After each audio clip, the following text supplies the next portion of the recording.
It's lights out and away we go! What's up, guys and girls, and welcome back to the GT UK F1 podcast. And I am joined by my co-host, David. Good evening, everyone. Welcome. Have you had a good week? Better than a few people, I imagine. Yeah, I can imagine so. Unfortunately, we weren't out in the joys of Saudi Arabia. Maybe one day we'll get out there, but for now we're doing it right, nice back from rainy England as usual. Why is it raining where you are? I don't know, I've got the blind shut, but it's a fairly safe bet whenever whoever's listening to this is listening. Yeah, it's not raining at the moment. That's fair, it is. No, enough of the weathercast. Yeah, I mean, it's where to begin, to be honest. Okay, so we'll just quick summary. None of us saw practice, unfortunately. No, I've actually only got to watch the race on my phone, so there it goes. I had it on the TV, but I also had it on my phone, and it's weird how much there is a delay between the two. Probably is, yeah. I was down in a hotel in Warrington. Yeah, but so... yeah, I'm guessing you were on Sky Go. Yeah. Yeah, there's that much of a delay between it on the TV and actually there's about roughly about 10 seconds between the two. Obviously, Sky worried about stream sniping in a race. It's just really weird how there is 10 seconds between them. Mm. And I can't understand that. If it's supposed to be live, which it is live, then why is there a 10-second delay between the exact same channel but on two different devices? That I can't understand. Or is that something a connection in for networks and stuff? No. Because they're both I must have I watched it on my 4G because it's actually more reliable than the hotel Wi-Fi. Yeah, well, where were you staying? Premier Inn? A Village Hotels. Yeah. Actually, very nice. Well recommended. Not sponsored. Although if you want to sponsor a Village Hotel, hit us up. I've never actually heard of them. Neither did I till I booked this one, and ironically, the Luke Littler in the darts was sponsored by them. Literally the day after I presented them and booked them, it was just what was reasonably priced to where I needed to be. But yeah, send us an email, branddeals@gtuk.com, and we'll talk to you about it. You know, I've now got to probably set that email address up. I love doing this just to annoy him. If you do want anybody wants to sponsor anything or talk sponsorship deals, you know where the business email is. You can easily find it. That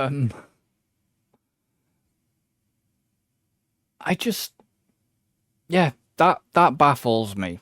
It's one thing that does baffle me, but obviously I was running, let's say, same Wi-Fi network, just didn't understand the delay. I get the delay on the radio messages, obviously, because, yeah. They filter them. They have to filter them, you know. That's kind of a given. Even though there is sometimes they can slip up and don't, certain team management can slip up and stuff like that. And Lando Norris. And they didn't catch it, but we are getting way delayed here. We're getting way off topic. Us off topic? Never.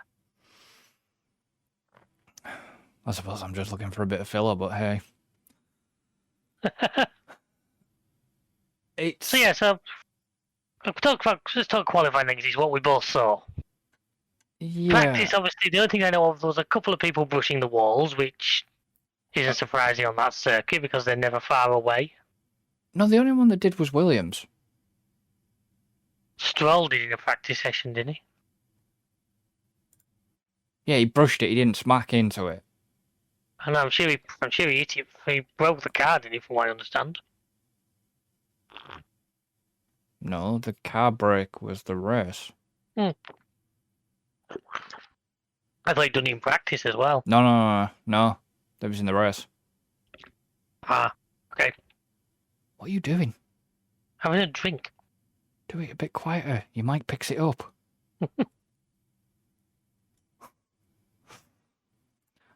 I mean, was there any? There was. No, because the only thing I remember in qualifying was Q1 and Guan Yu Zhou hitting the wall and bringing the red flag out. Right. Oh, Hulkenberg. No, Hulkenberg was Q2, sorry. Yes, yeah, it was a power issue with the car, wasn't he, we think? Yeah, they soon got that sorted then, didn't they? I don't know, the car was pretty slow for the race, as everybody behind him will testify. That was K-Mag. Not Hulkenberg. Hulkenberg. It's the same car. No, it's the same sodding car. I mean, Alpine, yet again, are a talking point here for qualifying. That car is a dog now. Yeah, what have they got so badly wrong? Last year the car wasn't that bad. No, it wasn't. What have they managed to do? Yeah, what have they managed to screw up? I mean, McLaren, they are off to a good start this season. Well, they're continuing this season where they finished last season. You remember last season they got to this point, it just took them... Well, it took them longer than it should have done. Yeah, but no, it's good to see that they've continued that form because we needed a few more people to take the fight to Red Bull, and they seem to be one of the best place right now. Oscar is continuing just to impress for still, second season. Yeah. Which I don't know if I tell you what though, I bet he's now glad he got himself out of that Alpine deal last year, looking at where things have gone. I bet. I bet. Because I wonder if Norris is still feeling a bit fucking great. Over what? Over Oscar. Just possibly a little bit for the fact that Oscar's had a sprint win. I think if anything, for someone like Norris, it's going to spur him on because he shows that the car's capable. Yeah. And he's just going to make him think, make him want it more, I would imagine. I mean, the Mercs are a bit... I don't know. The Mercs seem to be... The car seems like it has potential and then just seems to be missing that last little bit. Yeah. It's almost, if you combine Merc and Ferrari, you'd have a good competition to Red Bull. It's just one seems to be able to build the car and the other seems to be able to strategize. But they can't get one team to do both.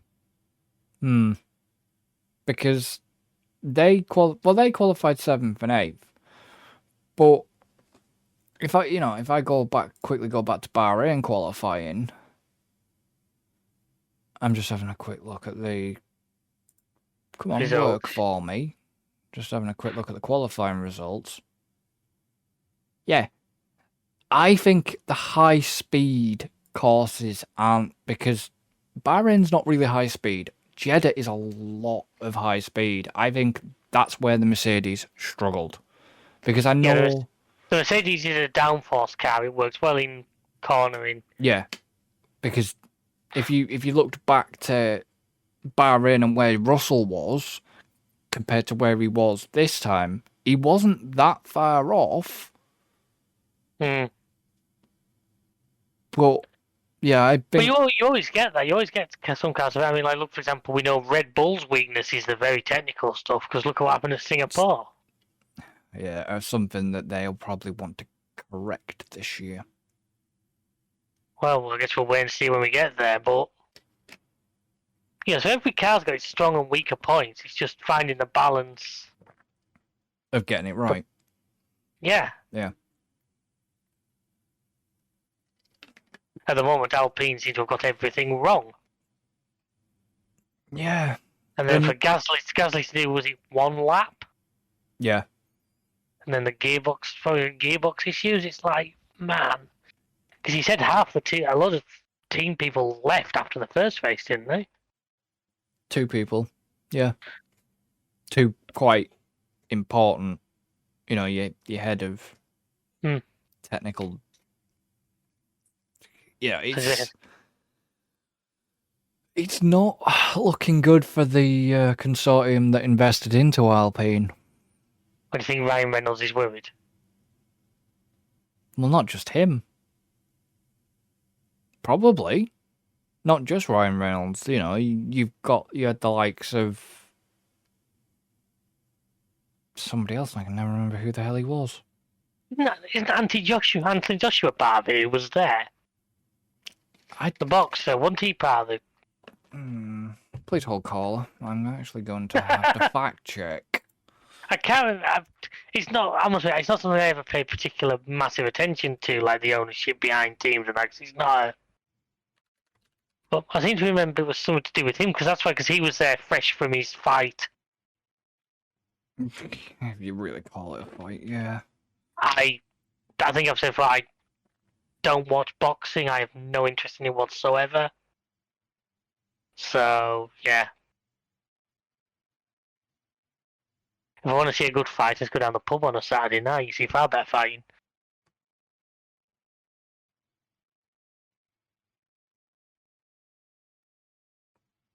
Okay, so you've got Ryan Reynolds, Rob. I can't even pronounce his fucking name. Elheny? No idea. And obviously Michael B. Jordan. Michael Jordan? No, I don't know. Just says Michael B. Jordan were the first part of the team wave of investment on behalf of Otro Capital, who now owns 24% of Alpine. Yeah. Michael Jordan, yeah, was he not living off the Space Jam royalties anymore? I don't know if it is him. I have no idea.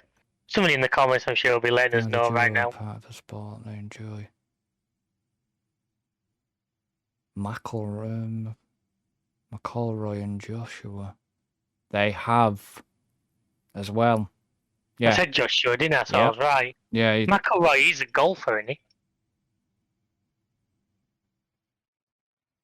I think. Is it him, though? Yeah, I'm pretty sure he's a golfer.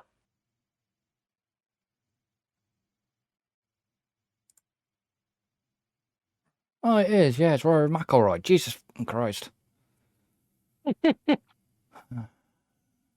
So he's got part of Alpine.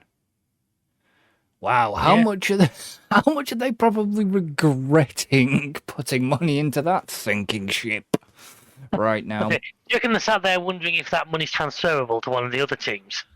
Well, yeah. I'd be worried. I mean, if it's... Because it's the fact it's in just the F1 team. I mean, if it was shares in Alpine, you know, if it was the shares in Alpine, then they'd be doing all right because of the fucking road. Yeah, because of the road cars and all that crap. But the F1 team themselves, yeah. And you mean you won't put GT UK's millions into it right now, eh? Do you know where I'd rather put my money? The 330 at Kempton. If I had, safer bet right now. if I had that amount of money, I'd probably go bloody as weird as it sounds like, we'll probably go a bit into Ferrari, a bit to McLaren, and probably a bit to Red Bull. No, we all know what really get that money. There'll be a solid gold statue of you on the way into your local area. We all know that, but No. See, Sauber, that was it. That was it. I don't know if it was you or if it was Alan. It could have been Alan. Apparently Audi have actually bought Sauber.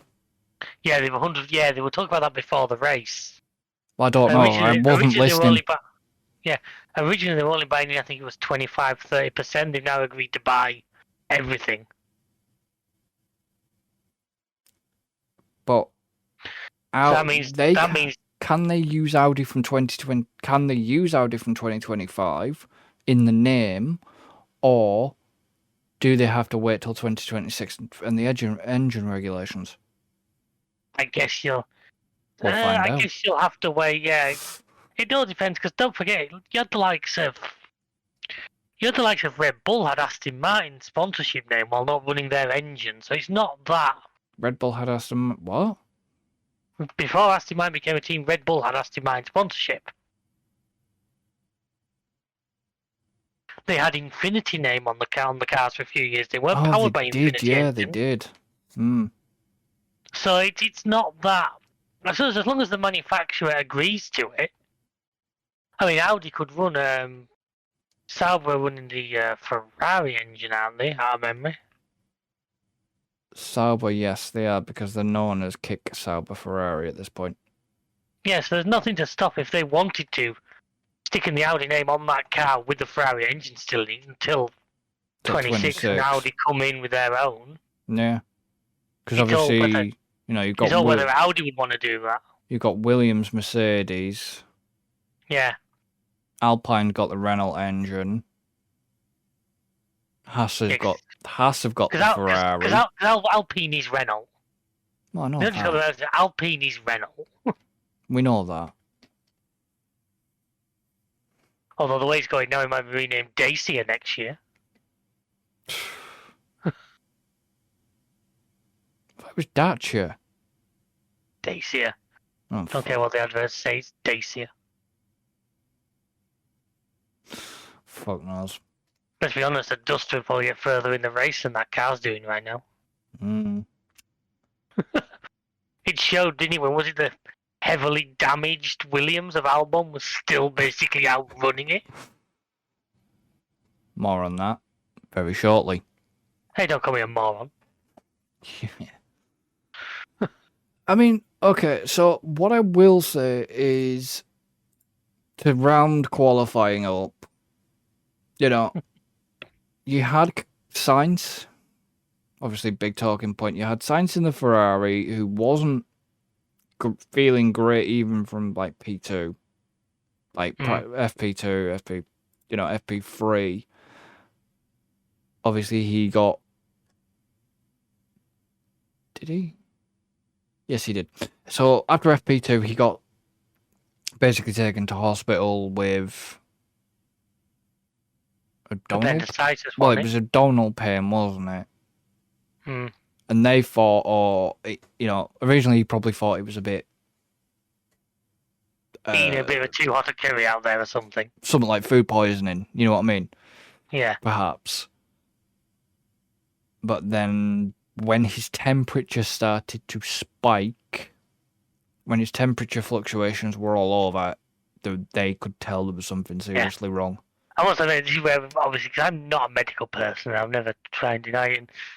I think did he say his temperature was somewhere between 37 and 39? I actually said to Ola Rav, because she works in healthcare, I said, is that bad? And she sort of looked at it as if to say, that's like call an ambulance now territory.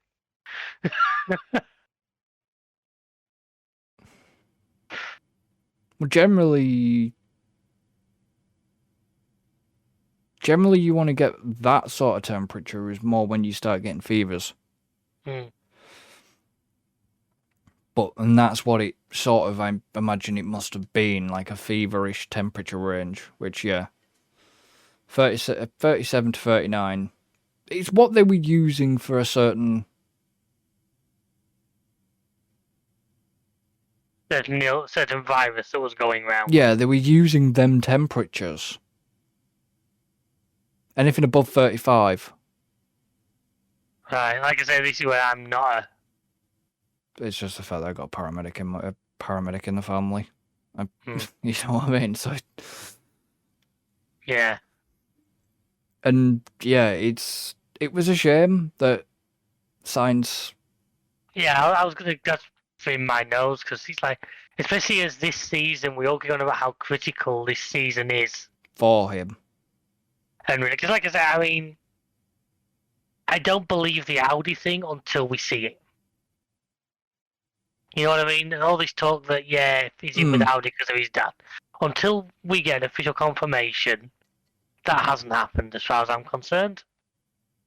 Who's in with So Audi? His dad did a lot with the Audi, like endurance racing and stuff. To be honest, if Sainz went to Sauber, that's a major step back. Well, it kind of is and it isn't, because you're right, it's going to be to begin with, but you're going in at ground level in a new team. So if you go in as the number one, you can sort of meld. I mean, you're almost looking to an extent of what Schumacher did at Ferrari. Yeah. You know, when Ferrari brought Schumacher in, everyone thought he was mad. Because he was winning championships with Benetton. Yeah. And Ferrari at the time were a joke. Kind of like they are now, to be brutally honest. But jokes maybe a bit strong, but you get what I mean. Now, to be honest, Ferrari have had a better better start to this season. Oh yeah, definitely. Okay, we can't really, you can't say, that Ferrari's a joke, because unfortunately one of their drivers got taken to hospital with appendicitis. Yeah, kind of not that's not Ferrari's fault. No, that's not what I was getting at. When I said the joke thing, it was kind of more aiming at some of the past endeavours they've had with strategy. I actually rate both drivers really highly. I still think next year's a mistake.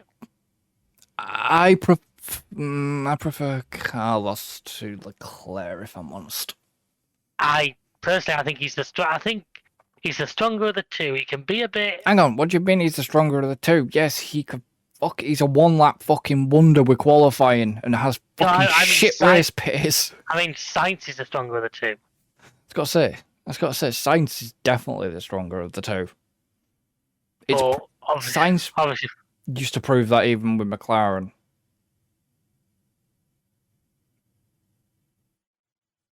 But, we'll get on to Ferrari, because I do want to talk about, obviously, Sainz's temporary replacement.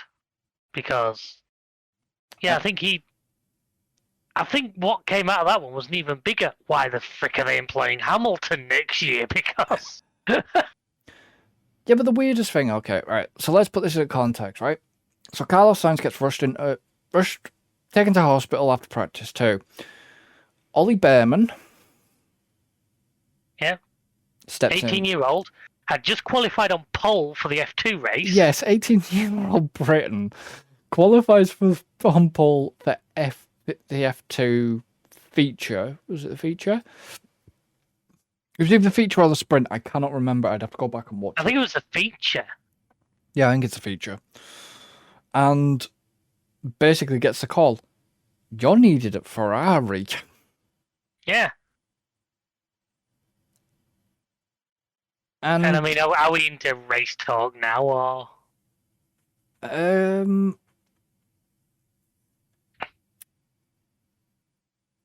Sort of, yeah. Because if we're going to talk, we might as well talk Behrman now, because of what I thought was... Yeah. A performance on par with what Liam Lawson did last year. Probably better, actually, than what Liam Lawson did last season. I mean, qualifying 11th, yeah, wasn't quite where he was for Ferrari to be, but the lad had done one practice session. He had what? He had one practice session. The car would be completely different to him. More horsepower under his foot. Oh, they said this is like 12 kilometres an hour, 12 seconds a lap faster than the F2 car. Yeah. Over a lap that's only 1 minute and 20 seconds anyway. Yeah. It was a lot. Yeah, that's a big difference. Now, say qualified at 11th, and I've said this before, and I always say this about your first race. All you have to do is keep it clean and bring it home. And he did. Yeah, but he didn't. He brought it home clean in the points. Scored points. He did a solid race, and I actually put in the notes. Was that the highest ever percentage that a driver of the day has been won by? Yeah. I don't know if it was for definite. I can't remember what Kimi got that his last ever race. I think Kimi got it because of the last race, but... Yeah, but I can't remember. But what I mean is, he got 48. He got nearly half the driver of the day votes. Yeah. I've never seen one win by that, get it by that margin, which is well deserved. Well, yeah, I mean, But he held off Norris and Hamilton, who were charging him down. Yeah, that's what I heard. Ferrari are going to pay all this money for Hamilton next year, and he just got showed up by the 18-year-old in his first race. Yeah, exactly. It's like, what? It's the Liam Lawson situation all over again. Yeah. That I still don't understand. Red Bull. It must be RB, Cash App, Yippee-Ki-Yay, whatever they're called this year. Ricardo must have some big sponsorship deals behind him. That's the only thing I can think of. I think he does, to keep him. But I mean, because I'm sorry, he's... And you're a big Ricardo fan. I am a Ricardo fan, and he's disappointing me this year. I had nothing against him, but I think... There's money. Money talks. Yeah, I think... You got the likes of... As we've said before, I was listening... Is it the end of this year, 13 drivers' contracts are up for renewal? Yeah. So potentially there's going to be some seats going. Now, the likes of Lawson and Behrman, if Behrman's not in a car next year, an F1 car next year, something's wrong. We'll see how he plays out in his F2 season. Maybe not straight into the Ferrari, but surely that performance has got to get him a drive in, say, in the Sauber or the Haas. It'd be Haas more than that. Well, yeah. Well, if Sauber is still going to be Ferrari powered for one more year, I could see him sort of running a deal with him. Look, you take this driver off us. You run this driver for a few years on a... So see, I still stand by. You don't put a brand new guy straight into the top car. As a one-off like you did, yeah, but you don't do it for a season. They need time to learn racecraft, usually a bit lower down the grid. Look at Russell. Bottas.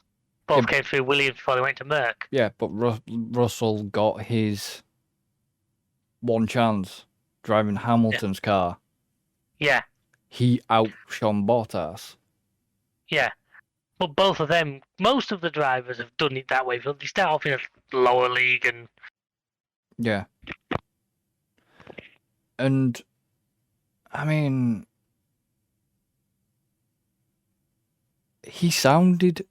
As weird as it was, even him when finishing, even when they spoke to him, how calm, even on the radio, how calm did he sound, even though he was being hunted by Lando and a 7-time world champion. Just took it in his stride, didn't he? Because, let's be honest, he's probably, as daft as it sounds, the pressure in the F2 is probably almost higher. Yeah, but did you hear what they said to him on the radio? Something which one? Was towards the start, something like go out there and have fun or something. Yeah. Well, that's it. Let's be honest.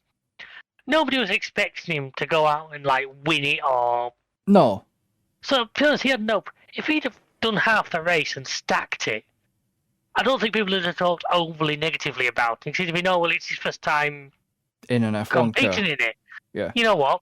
Yeah, that's one of my points I'm going to bring up later about stacking a car, but if he'd have done that, we wouldn't have been sat here saying, oh, he's bloody useless, he's awful. We'd have been going, well, he maybe messed up his first attempt, but, he'd never driven the car competitively until that point. No. But to put down the performance he did, is superb in my book. So he needs to be on that grid somewhere next year. Maybe not top flight, maybe not Ferrari, but... I mean, yeah, but the thing is, to be obviously...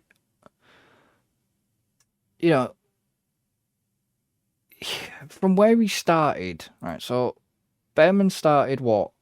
11th. he missed knocking Hamilton out of Q3 by I 0.036 know. 0.036 of a second. Mm. And Yeah. he finished 7th, and did he not lead back all 4 Brits in a convoy, basically? No, Yeah, he was. Russell. I was Russell in front of him, sorry. Russell was in front of him. But I know all 4 Brits were in a line. Yeah. Russell. It was Russell, Russell, him, Behrman, Norris, Lando, Hamilton. and Hamilton. Hmm. I mean, okay, even the McLaren strategy was quite bold with Norris. Yeah. Hamilton felt aggrieved. Now, Well, this was is that early safety car when he was switched? this is going to be interesting, though. Hamilton's going to Ferrari. Shouldn't laugh. How aggrieved is he going to feel when they do the exact same probably Merc had done to him? How's he going to feel then, eh? Well, Diva. I mean, the Merc, you could see the McLarens had some pace. I mean, Oscar, 4th as well. You know, fending off bloody Alonso. oh yeah. Oscar's performing and brilliant this season. Oscar is doing all the right things Yeah, right but now. Lando did good, right? No, yeah, I'm not taking away. It's nothing. It's not like that. We're not saying Lando's shit or anything. Lando did good. Just that whole thing of leaving him out. But I get why they did that with him and Hamilton, like Lando and Hamilton, Yeah. because of the amount of people that were in that pit lane. A few teams double stacked. Oh yeah.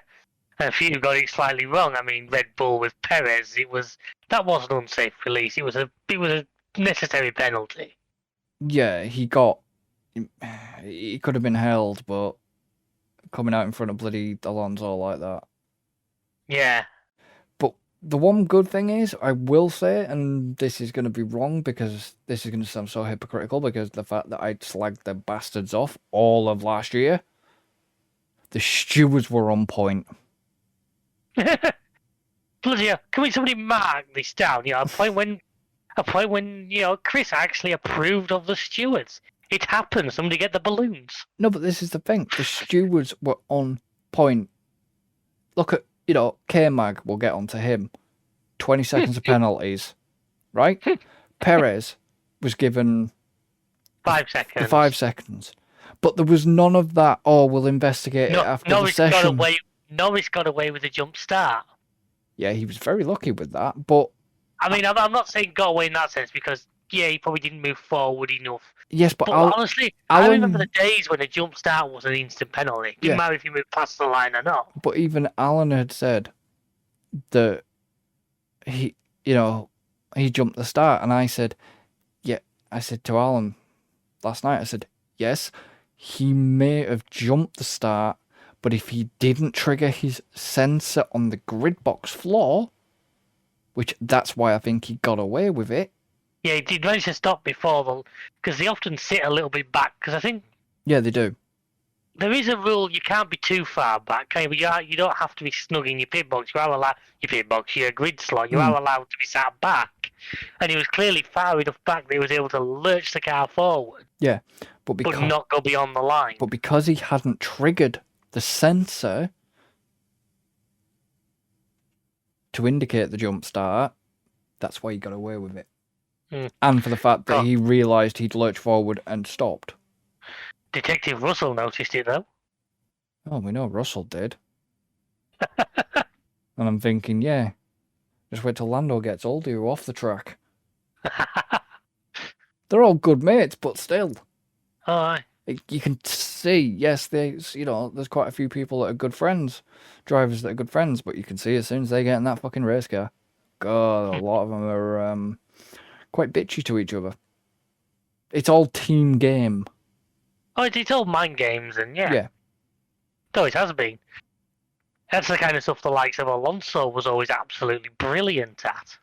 Which, coming back to Alonso and that pit stop, I even heard the commentator say that was Alonso. Did Alonso make? I don't know who it was. It was probably said about how he made sure he hit the brakes just to prove the point that he'd had to. Yeah. And I mean, I can't believe that was Crofty was saying that, to be honest. I'm pretty sure I'm sure because it was Crofty and Karoon. Karoon this weekend, wasn't it? Yeah. One of them had said it, and it was just like, are you actually allowed to say that?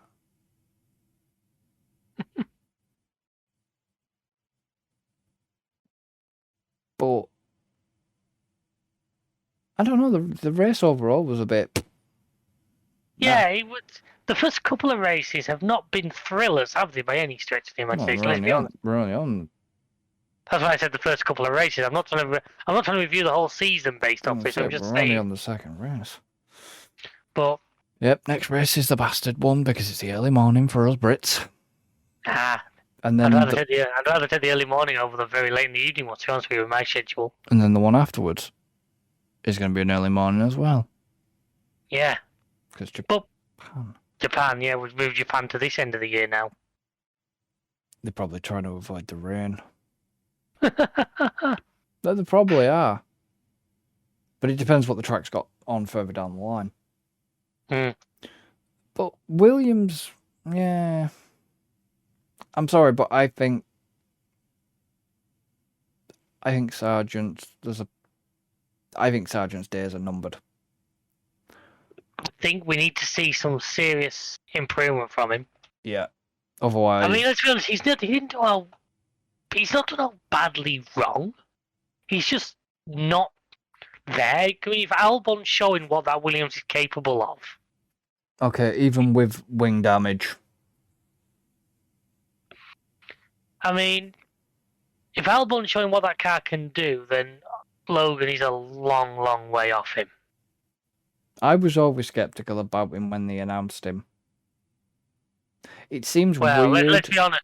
Williams, because let's say Latifi beforehand, he was hardly. Yeah, but Russell just showed him up as well. And I know every Hamilton fan hears that name and still winces, but let's. The one thing I'm going to say, and I'm going to say this, and a lot of people are probably about to get really pissed at me. Just for a change. Yeah. Stroll needs to go. You're reading my notes. I'm not. Your notes aren't even up in front of me. I can't see your notes, so that's bad on me. No, but listen, my notes read Stroll still fit to be in F1. Yeah, I mean, I feel like I need to clarify. I feel like I need to sort of preface that. Let's not forget, he won F2, didn't he? I think recall he did pretty well in F2 and F3. So let's say it's not pure nepotism that's got him where he is. Although there's probably still a good chunk of it. However, I kind of like the Logan and Alex situation. If Alonso is proving what that car is capable of, clearly, then I mean, Stroll clipped the wall in practice and then clipped the wall hard in the race. Now we were there praising Behrman for but do you know keeping it out the walls. Do you know what made me laugh? Do you know what made me laugh with Stroll? Was the comment for his racing engineer. Oh, I hit the wall. Can you drive it back? No, I'm in the fucking wall. You know, he's been in there a good few seasons now. I don't like how they don't he seems to be the kind of almost the only driver they don't disclose how long the length of his contract is. Every other driver's contract details gets disclosed. Why doesn't his? Because there's probably some because I'm sorry, has he got a contract with an end date on it? Possibly not. because, well, that's the thing. He's a team owner's son. That's why he's Yeah. got that seat. He doesn't. Yeah. No, I'm. Like I say, all the He's had moments of all right. racing, think he's not- racing point. He's not won a race, has he? But he's had moments of. Yeah, but then he's had pure moments of dumb luck, like nearly sending Alonso yet again. Alonso, airborne when Yeah. Fernando was America. when he was at Alpine. Yeah, he just seems to have. I don't know. I think if he he wasn't lacks- the owner's son, I don't think he'd have that drive for as long as he's got it. No, he lacks finesse. And I just think His racecraft isn't great. Some of the shit that he's got away with, move-wise, he's quite dangerous. And he's been allowed to get away with it. I'm And I sorry, think but with the way things are going and with teams, he's taking a seat where one of these young lads could be. there's no point. Like I say, you have a reserve, Drogovic. Yeah? I don't know a lot about him, but I've heard good things from what I have F2. heard. Yeah, well, I get that, but I mean, from what I've heard, he's pretty decent package, like. Yeah. Otherwise, they wouldn't have had him as a reserve. Now,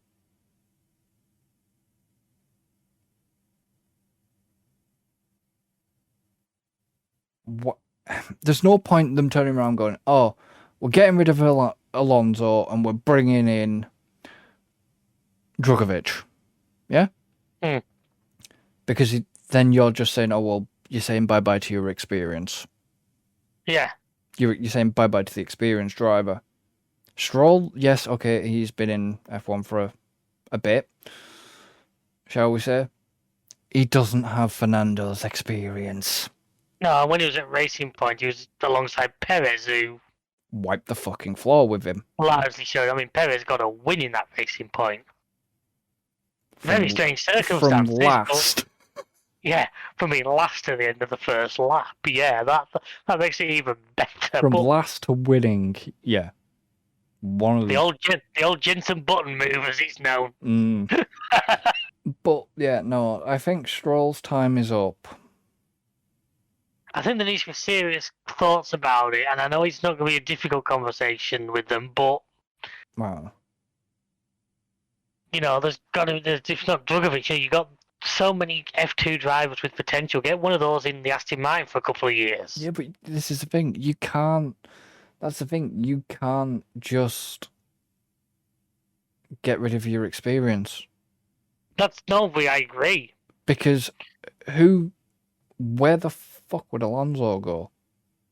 Alonso, He's going to the Merc, isn't well, he? I haven't come onto my Red Bull topic yet. Hi. Yeah. Wait till we get onto that one. And, yeah, Alonso at the Merc. You know, you've got Lando could go to the Merc. But Alonso, like Alonso said, I've heard Alonso say, I'm not going to be in this sport forever. And Aston Martin could probably be better than... I mean, Alonso proves that car is good. Oh, yeah. He can prove it. I mean, some of the laps he'd been putting in, you know, the times he'd been putting in, the sectors he'd been putting in, he was wringing that car's neck. Let's remember, this time last season, we were discussing the possibility of him winning the championship. Yeah, which was such That's the start of the season that Aston Martin had last year. I know they've not repeated this year, but... Yeah. You know, but Stroll just doesn't live... He just doesn't live up to it. He just can't live up. Can't live up to Fernando. And, you know, it was all well and good, them taking Alonso in, but... What's it showing, Lance? Nothing. What he should be doing. Exactly, but he's not. You know, 5 laps and he binned it. Obviously, Gasly didn't finish because of a gearbox. Yeah. But 5 laps into the race and he was out.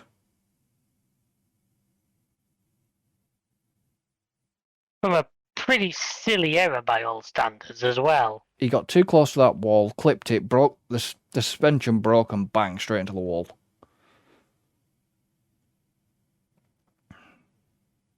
It was what turn? What turn did it? 12 on it. It's the one where it goes left and right dead quick before the second DRS zone bit. I think it's 12. But he clipped that inside wall. He took too much and clipped the inside straight into the wall and suspension brakes and straight into a wall after 5 laps.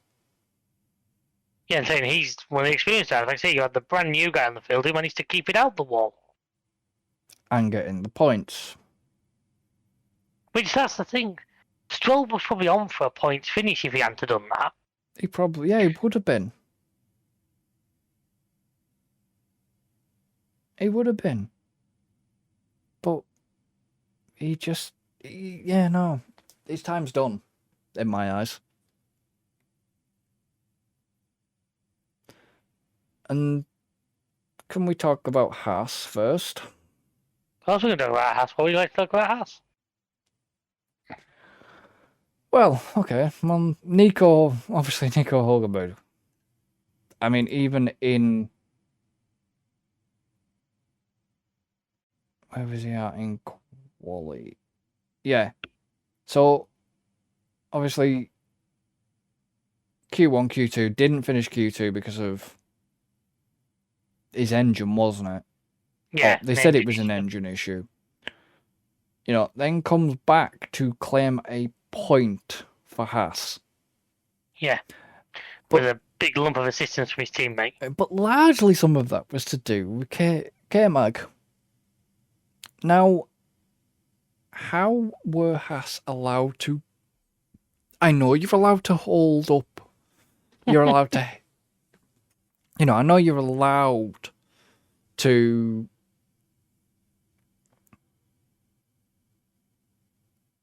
obviously hold up people. Yeah?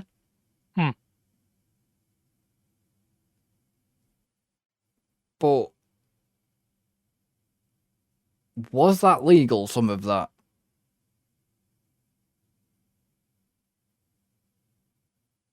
As far as I'm aware, as long as you're not going ridiculously slowly, which he never was, then yeah. Yeah, but it was his other little incidents that... Well, he got penalised for those. I know he did. 20 seconds.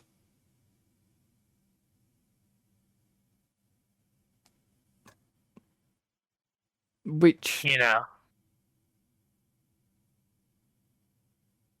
That basically put him last then, didn't it?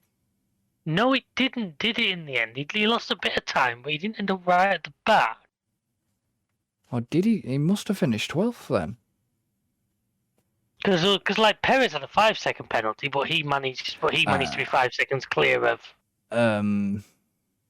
Leclerc. Yeah.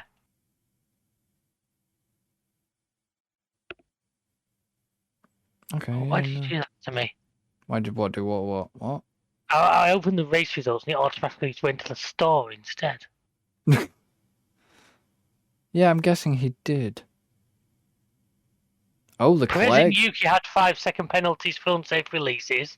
Yeah, Magnussen had 20 seconds, but still finished 12th because Ocon and Down were all one lap, obviously more than 20 seconds behind him. Yeah. Didn't realise that Yuki had got unsafe release. Yeah, I couldn't remember that one at the time, but... No. I know Perez... Leclerc got the fastest lap, though. Yeah, he got that on the last lap. I mean, is there anything else you've got in your notes before I dive into to the Red Bull? No, get on with your Red Bull rant if you want. Is this gonna be your another attack at poor Dr. Helmut Marko by any chance? Slightly.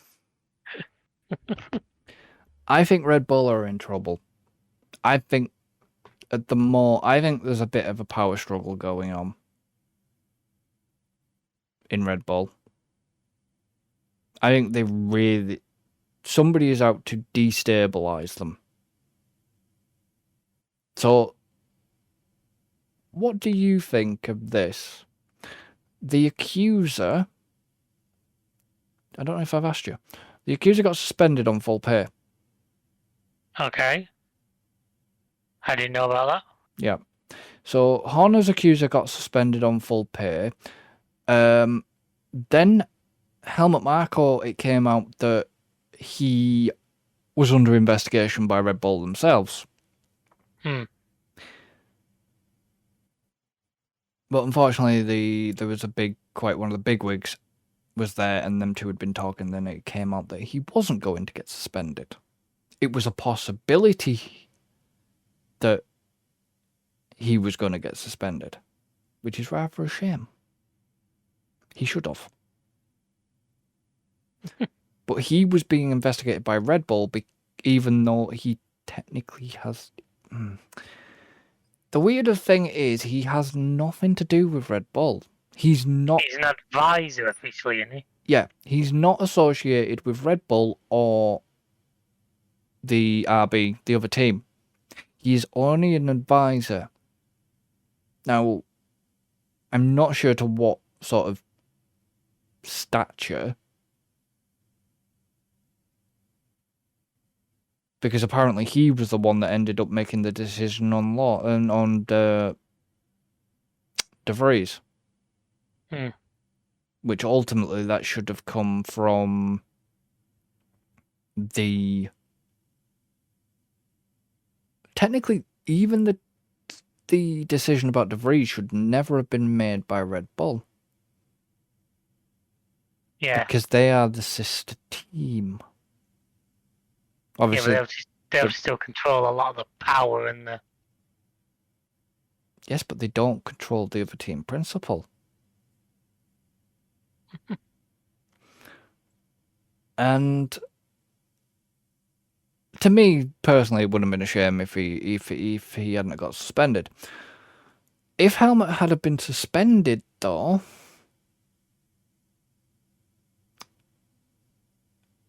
there was a possibility that Max would have walked away from Red Bull. Oh, right. Max came out in a statement and was very supportive towards Helmut Marko when he was asked about it. Now, the funny thing is, on the other hand, on the other side of the fence, when Perez was asked about certain things, he was more in line with Christian. Right. So the two drivers are very divided. I don't think Perez likes Marko after the comments that Not really surprising after the way he sort of said about it. Yeah, that he made and didn't go to Mexico for that reason, because if he had gone to Mexico, he would not be an advisor for Red Bull anymore because he'd have been lynched. Not that we condone that kind of thing, of course, we have to say. No. It's a shame, really. Sorry. But he's not my favourite person at Red Bull. Really? Whoever gave us that? The one thing I do disagree with to do with Red Bull, though, this whole Red Bull saga, and I will say it, is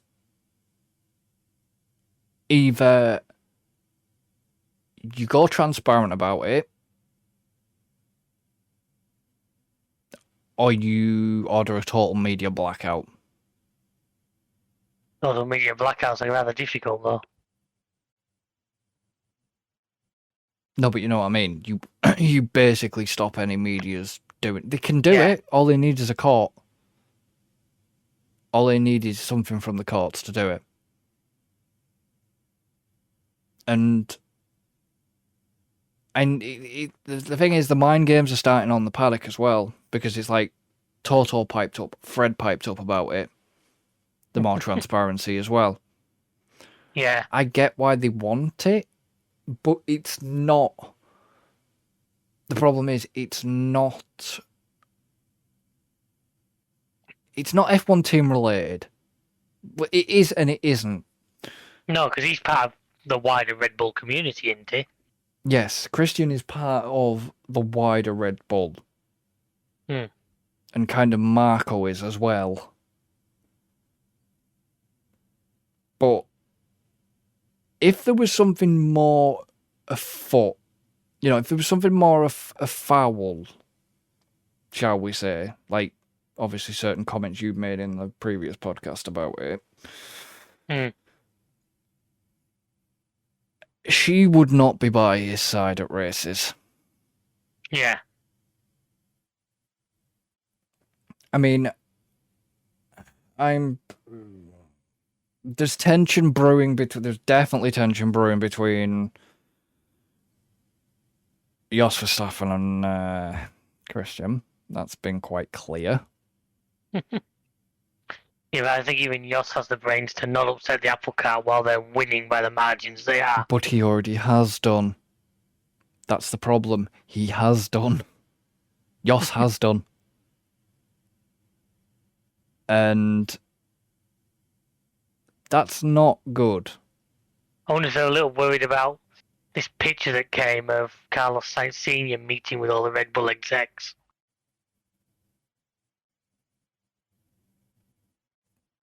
Why? Because who would Carlos in a Red Bull who take would, some real competition to Max? yeah, but who'd get dropped? Perez. Exactly. Yeah, what I'm thinking is would that upset the apple cart in that I don't think Sainz would be as comfortable as Perez about being the number 2 there. I think he'd take the fight, and this is coming from a big Perez fan. I think Sainz would take the fight to him harder. We know Sainz would take the fight to Max. But it's no different from Sainz taking to the fight to Leclerc. Look at Monza. Yeah. Oh yeah. Oof. Look at Bahrain. Yeah, I would hate to be the team principal at Ferrari, because if Hamilton gets to Ferrari as well, and them two get spicy, yeah, fucking hell, you're gonna need to change your trousers, and maybe a big checkbook. All right. Fuck.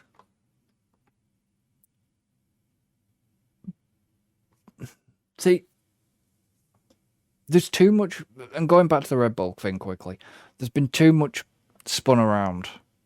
Oh yeah. People have been saying, "Oh, it's his dick pics." Right? Well, why is his fucking wife? Okay. Well, why is his wife being at the races with him? Apparently it was more to do with like abusive. It wasn't something like that, from what I understand. Yeah, and then it went round about bullying. It was like abusive, bullying, controlling behaviour. Right? Yeah. Now, what strikes me odd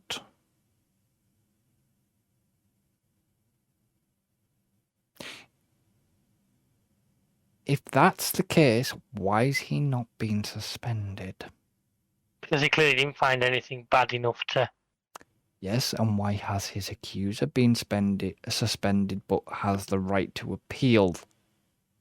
It sounds like she got quite infatuated with a certain Mr. Horner. No, I'm being serious. That's what I'm led to believe off just by that. And this is me, yes, I'm contributing to the stories here.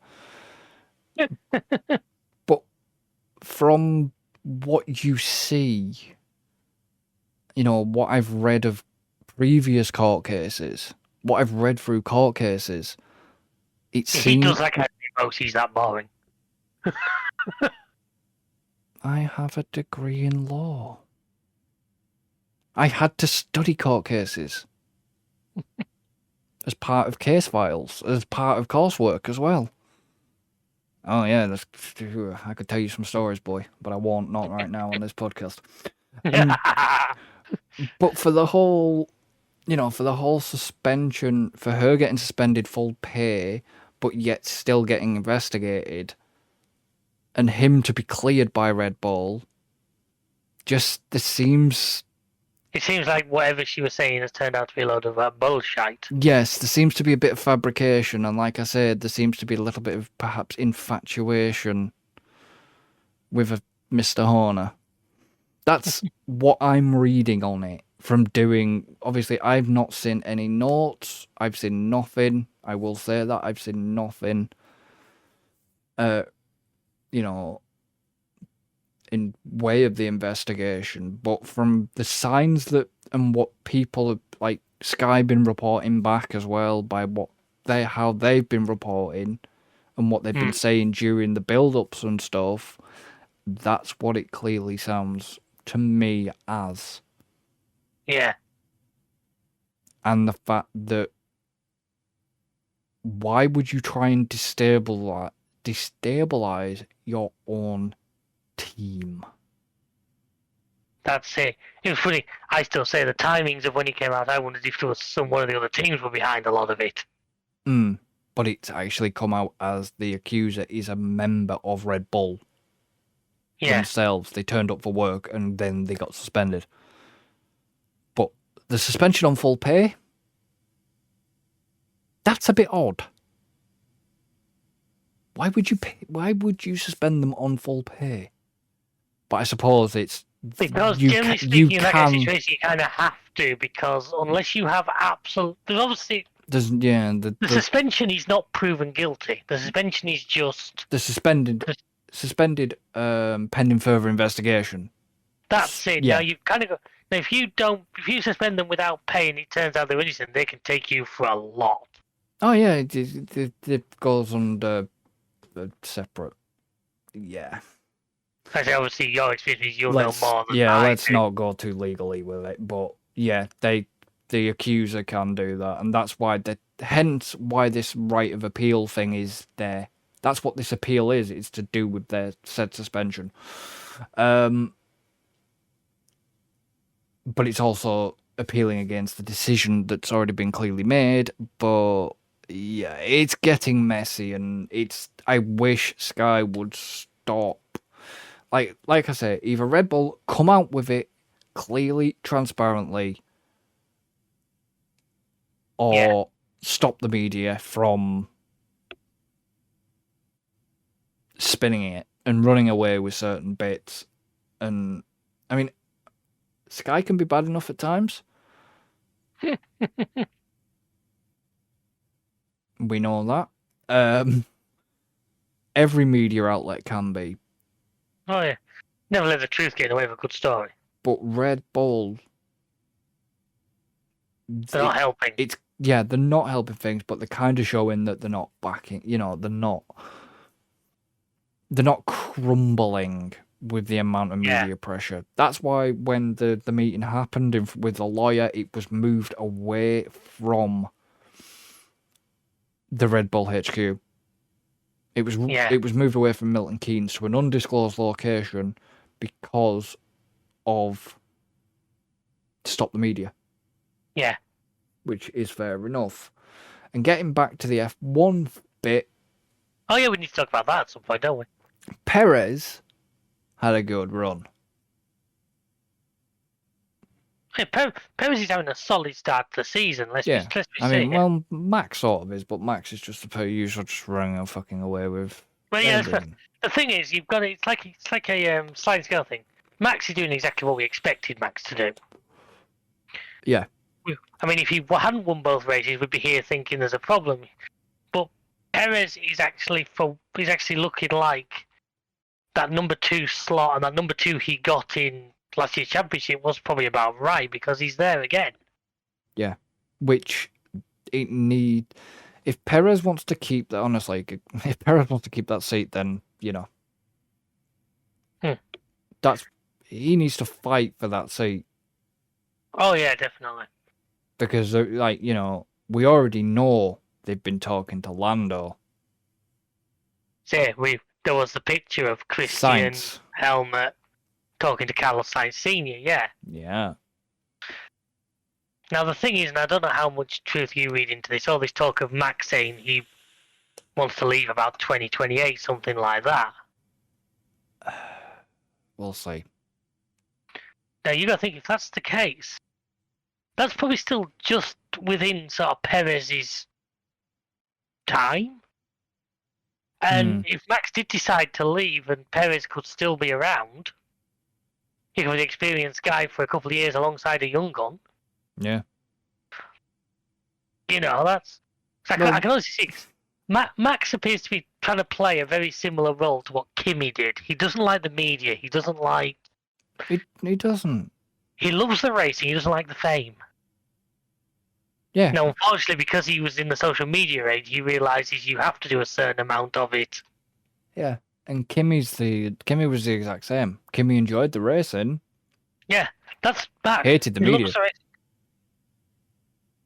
I think Max would quite happily have every race happen behind closed doors.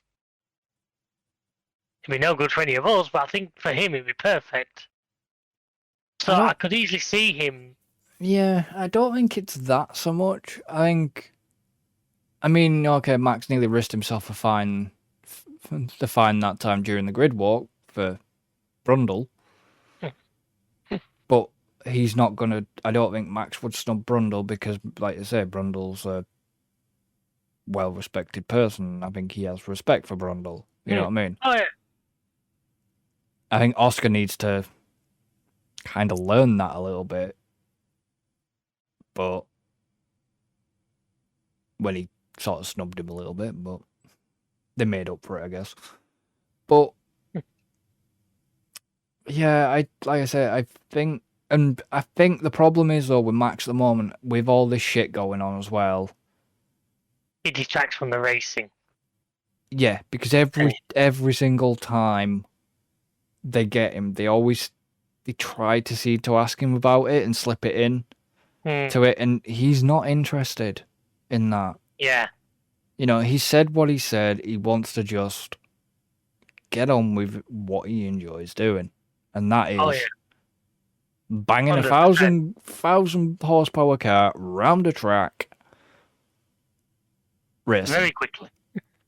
Yeah, and being kind of good at it as well. It has to be said, which is kind of weird. From where Max started, you know, the cocky, hot-headed little shit he was, to now, yes, he can be a hothead,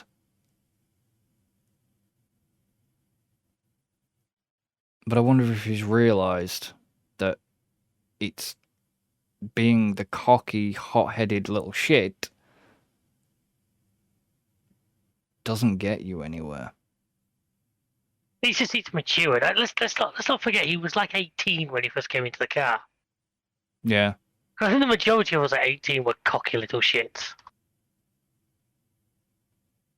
Probably. To be honest, I think I've only lost a little part. Well, yeah, you're still cocky. Still a cocky shit, yeah, I'm quite proud of it. I don't know. Yeah. I don't know. You might still have a little part. Hey, stop talking to my other half, you.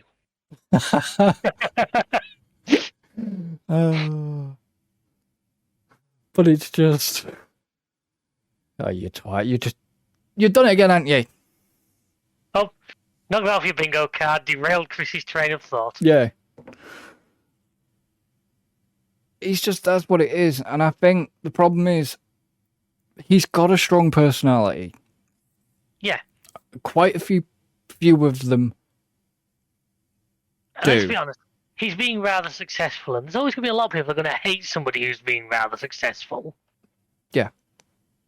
Because unfortunately, that's kind of how people are a lot of the time. I mean, I could just say Nico Rosberg. Don't do that. The Hamilton fans are still reeling over my Latifi comment.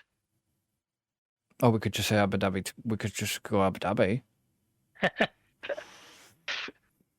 Some people just like to watch the world burn. And like I said, okay, so what we say in terms of stuff like that, it's jest. To do with, you know, we don't condone any sort of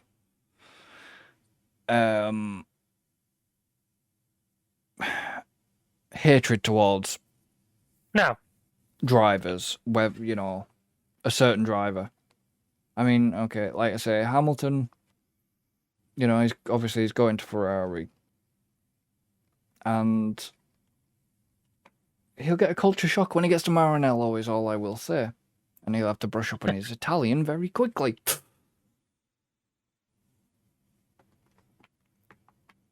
But there's not many. Would you say, right, looking at the grid we have now, the driver lineups we have now, Yes. and this is before we finish, I'm putting this to you as well. Yes. How many of them drivers would you say would you class as experienced?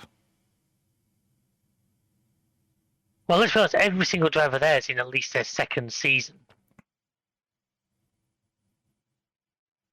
Well, yeah, there's no rookies. Well, bar.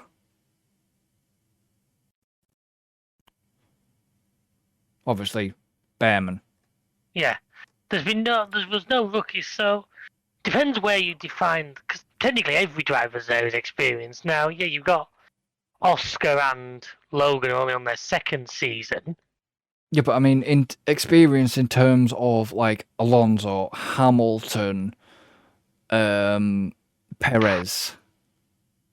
Oh, God, try and put numbers on it. It's literally, I think it would be pretty much everybody who isn't Piastri or Sargent.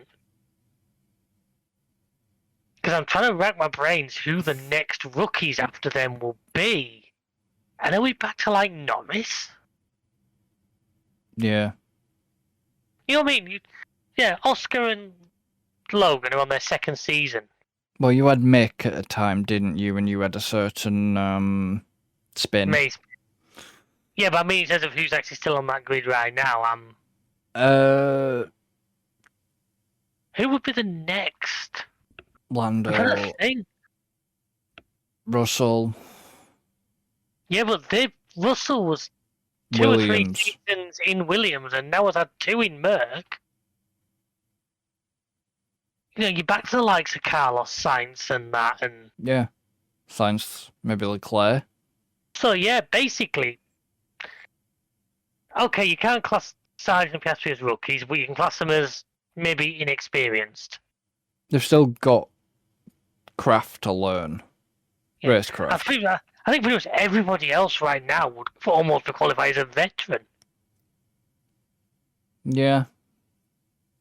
I mean, what's your thoughts on that? I mean, if you're going to if you're going off experience, I would probably go.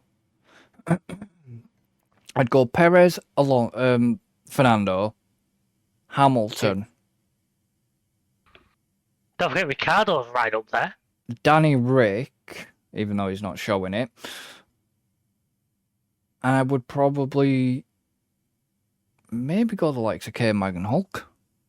Yeah, don't forget Hulkenberg had quite a few years where he was out and he was everybody's reserve driver, didn't he? Yeah, he was But he was super sub.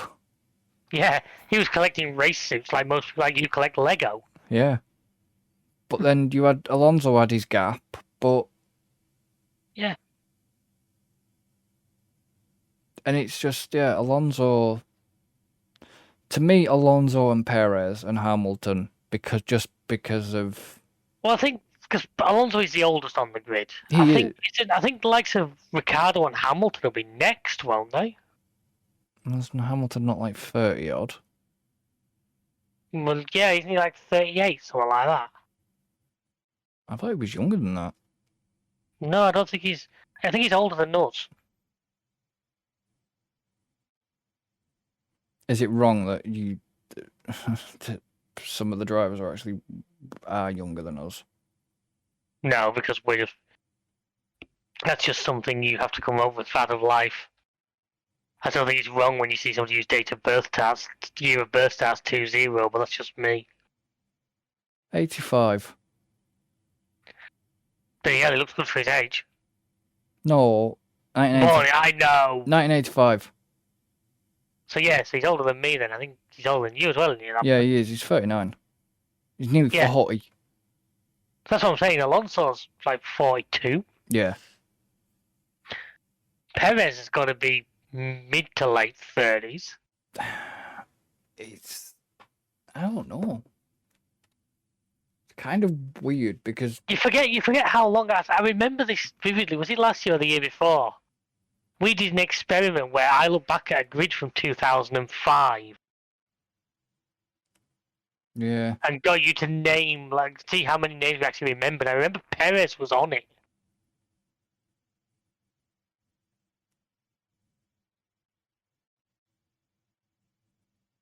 Perez is younger than me. Well, that's not difficult. Yeah, he's 34. So he's the same age as me. Yeah. Christ. What the hell have I done with my life?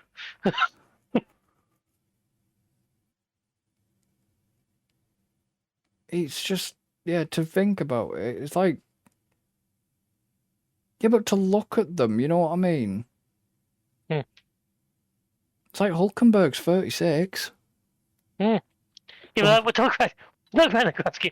Let's perspective it. That's not that old. No. Yeah, in terms of professional sport that isn't darts or snooker, yes, it is. Well, yeah. But in terms of the real world, that's not old. Wow. Danny Rick's only 34. Holy crap. And it's just... Well, Bottas has got to be around that age then. He's going to be well up there. If Alonso's the oldest on the group. You're not young with a mullet like that, trust me. No. Jesus. I mean, Russell's got to be getting on a bit. Russell's probably late 20s, probably 28, 29, something like that. So he's younger than Hamilton and all them. Oh, we know that. And K-Mag's got to be in his 30s. Yeah. But, yeah. Anyway, driver's ages, I think, will be a separate podcast. I think we're... But it's just, no. My overall feeling of the race was it was good, but it's. I think it was a better race than Bahrain. Yeah. But he's still. We've not had the big thriller yet. Let's hope Australia can maybe deliver us. Don't deliver us with 4 red flags though. Holy crap! Oh yeah, yeah. Where the two Alpines ran into each other. Let's be honest, the way this season's going, they'd take that. I know. At least they'd made it that far into the race with 2 cars to be able to run into each other. Let's hope Perez has a better time of Australia this year. Anything you want? No, I think we covered my points. Throw it open to the listeners a little bit. Leave us a comment. Let us know what you think on the especially like the matter of like Stroll and that, which is where we're getting some possibly controversial views and opinions. Mm. You know, we'd always love to hear a bit of feedback from you guys. And obviously, don't forget, guys, that there is the F1 Fantasy League, which we must quickly do. Oh yeah. Did you have to change your team name by any chance? No, I don't think I did. I don't remember your team name being called what it's called. No, apparently there's something about it was it was under review, which I assumed everybody's got. Mine's under review. Yeah, well, apparently they obviously didn't. Don't know what they didn't like about it, but I don't know because it's quite. I fun. didn't realize it had changed. Actually, you Yeah. just pointed that out to me. Yeah, so his team name slightly changed. What hasn't changed is the result. Yes, I know, but I want to know how the fuck. Oh, you played a no negative card. Who? Yeah, and I think that's same. I think Zhao technically got a negative because of his qualifying. Yeah. So obviously, guys, even though we're in the season, you can actually still join. You can join the one we have the one that's private for just the presenter, me, Chris and Alan. There's also a public one for you guys to join with us. to show us how it should be done. Which is the podcast presenters versus listeners. Yeah. Still the At same the moment, result. they both read identical because it's identical teams. But if you go at the top of the Spotify or wherever you get your podcasts, it's up there. The link to click on. And you will see. Basically, you'll be able to join that league and come compete with us. Well, you can try and compete. So you had Albon. So what? It didn't. Nothing screwed you though, apart from Danny Rick. Yeah, but even then, he only got. There was no negatives or anything. No, I know. Which is, I think, where I did well. I compare it to you. No, you didn't get any negatives. Alan did. Hang on a second. I got 0 points on Danny Rick. That's all races. If we just go to Saudi Arabia, maybe that's where my no negative card kicked in. Because what it is, I bet Danny Rick had a negative result, but they didn't count it, so I got 2 points for him. I didn't get any points for Danny Rick. Yeah, because I bet there was a negative that wiped out any points he earned. Yeah, it was. He lost. He lost 2, but got 2 for race overtakes. So yeah, because I played that no negatives card. You kept the 2. Yeah. Because I actually got more points than I did in the first race. Yeah, no, you did.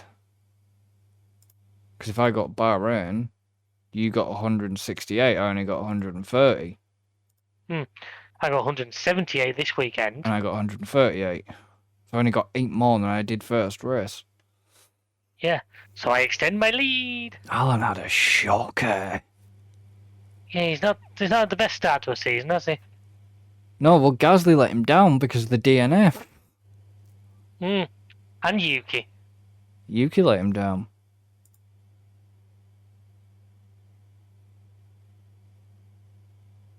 But then again, he's still got a little bit of money left to play with, so he could potentially make a change or two. Yeah, I know. I'm keeping hold of one of my chips just at the moment for a certain race. I'm waiting for... possibly wait for our first sprint weekend. Alright. There's a chip you can play. Yeah, it's the wildcard one you're thinking of, I know that. No, I've already used a wildcard. Oh, yeah? I used a wildcard this race. I had Sainz in my squad. Ah, you changed him out when he didn't. I had to change him out. I made a couple of changes after Bahrain. I've definitely made a couple of changes for Australia, but hey ho. I haven't done it yet. I'm actually quite happy with my lineup going into it. I don't think there's a lot more I could do. I mean, at the moment, I'm not going to say, oh yeah, David's got this entire season. I'm not going to say that yet. I cannot say that at this point. Even I'm not saying that. I'm going to try my hardest, but there's a lot of miles to be covered between now and then. Yeah, but the problem is, we're playing this last year we played it differently, I think. Yeah. I think this time, if we are getting chance to be able to make team changes, we're being a bit more strategic. What's the word? Strategic. Yeah, that's it. About things here. I mean, okay, there's certain things that have changed within how they've done the Fantasy League this year, and that's... yeah. It's made it a little bit more... I think it's made it better. I told you, I think last year there was a little bit too much freedom. So I'm not against it. It's that you're having to be a little bit more tactical, which I like that. Yeah. I need to close that gap down. You don't. I need to close that gap down. No, you don't. He's quite happy where he is. Might be for you, but not for me, it's not. Is there anything else you want to add before we... No. I think Okay. we've covered all bases. So, yeah, we're going to end this one here. We've rambled for a little bit longer than normal, but anyways. Obviously, this will be out on a Wednesday, and then, obviously, the next race will be Australia. A week on. We've actually got a week on. We're not back-to-back for this time. No. Which, obviously, I'm aware of that, so we'll be recording that while I'm away. Yeah. And then, that could be interesting. But, obviously, thank you for listening, and obviously, thank you to David for joining as Pleasure usual. as always. Pleasure as always. And we shall see you for the next one. So until then, So long, and thanks for all the fish. goodbye for now.